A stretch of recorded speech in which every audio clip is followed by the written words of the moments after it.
Hi there. Can we turn silver scraps into something useful? Let's find out.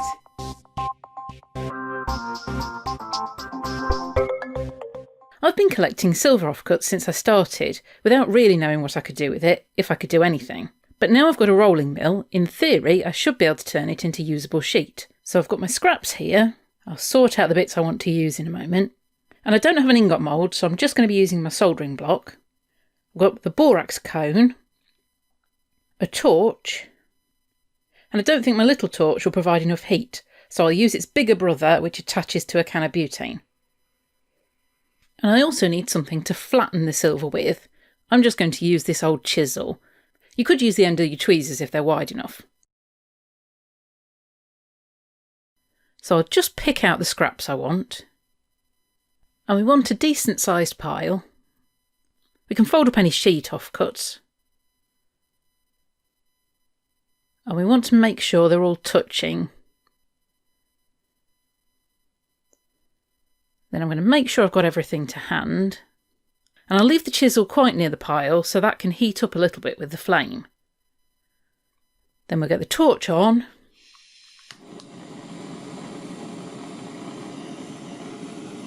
And just start heating that silver.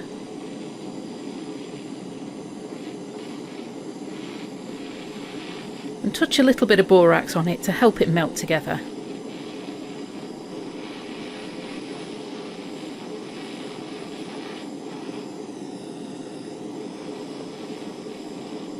We can use the solder pick just to gather those stray bits up.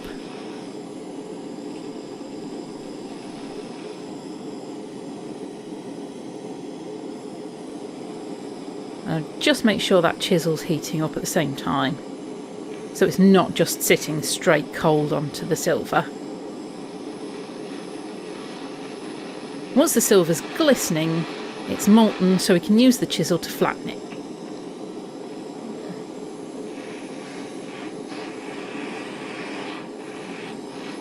Just going to try heating that again and flatten it a little bit more.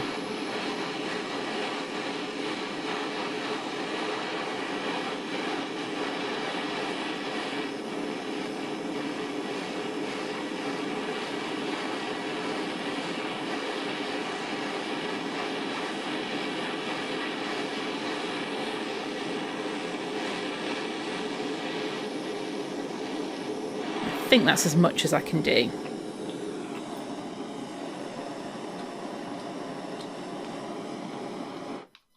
Then we just need to lift that silver up off the block. And unfortunately mine's stuck. And I'm not quite sure what the reason is for this. Might just be that the block's quite dirty now. But it's got some divots in it which the silver flowed into. I have managed to pry it off, so I'll just heat it up a little bit again to take off some of that solder block. And any little bits of excess came off in the pickle.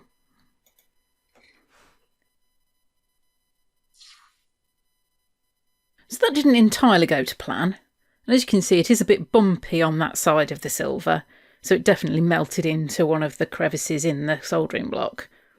I'll get a charcoal block to try that next time. It might be a bit smoother. But in order just to flatten this out a little bit, I'm going to hammer that side.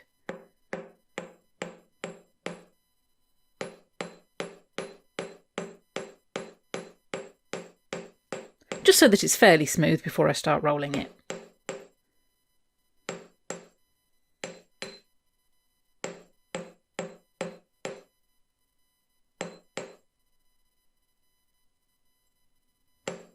That'll do, that's got the worst of it off. So now we need to turn this rather thick nugget into a thinner sheet. So firstly we'll adjust the rollers so that nugget will fit through. And it doesn't matter if there's not much resistance on that first roll, just as long as we can get it through nicely. Then we'll close the rollers, just a notch on the gauge, and take that nugget through again. And we're just going to keep doing that, roll it through, and tighten up the rollers by a notch.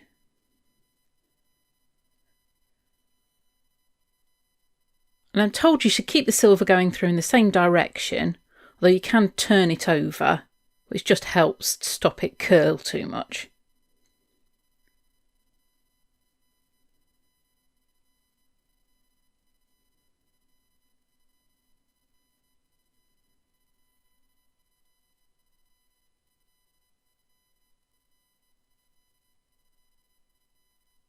And as you do this, you are work hardening the silver. So at a certain point, it starts getting quite difficult to get through. Then we can anneal the silver, make sure it's thoroughly dry, and then continue.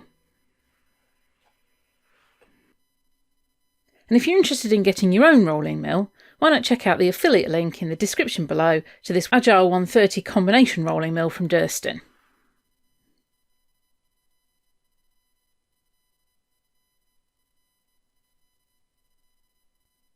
So I've continued rolling, and I've annealed it 3 times in total, and rolled it about 7 or 8 times in between each anneal.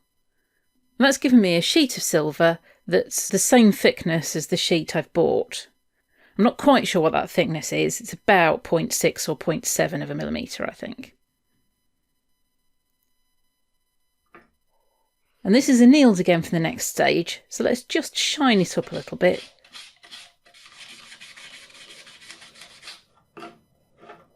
And there you can see I've got my own little piece of silver sheet from scraps.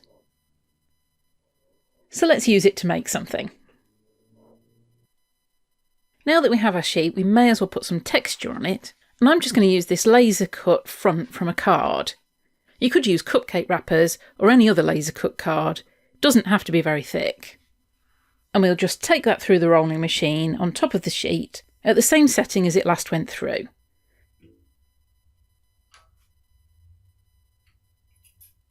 And that's given us a decent impression on there. It's a little bit curled from the rolling mill, so I just flatten that down slightly with the rawhide mallet.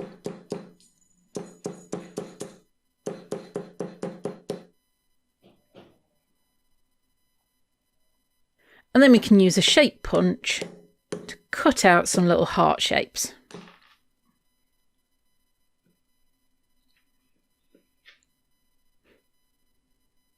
Now I've curved these a little bit, and then we just need to solder a post onto the back, clean them up and oxidise them a little, and we end up with these cute little heart-shaped studs, which I can hardly believe were just scraps of silver not long ago. I hope you enjoyed that. For more rolling mill videos, head to this playlist. Thanks for watching, and I'll see you soon.